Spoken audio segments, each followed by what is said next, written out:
Assalomu alaykum akalar. Hozirgi kunda trend bo'lib turgan Cobalt tablosiga sudatchik endi bizda ham yangilik.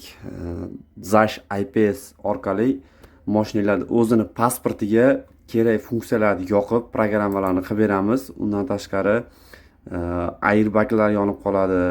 Tabloda 17, 18 kod ошибкалар yonib qoladi. Shularni ham o'chirib, soatlarni chiqarib, xudo xolasa qolgan funksiyalarni, kerakli funksiyalarni, o'zingizlarga ma'qul funksiyalarni yoqib, chiroyli qilib tablolarga sudatchikni ham chiqarib beramiz. Qolgan muammolarni ham hal qilib beramiz, xudo xolasa.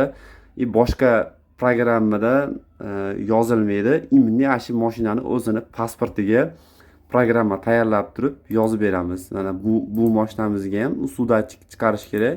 Sudatchik chiqarib turib yoqib beramiz. Xudo xolasa, xizmatlar bo'lsa aytaverasizlar, chiroyli qilib ishlar bitirib beramiz. Kichkina tablo, katta tablo farqisi yo'q. Xudo xolasa, ikkov tablosiga ham chiroyli qilib.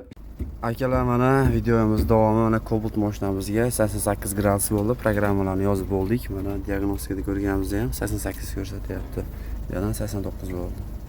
Yana 89 bo'ldi. Olib kelaverasizlar, Cobalt ila, xudo xolasa chiroyli qilib bitirib beramiz.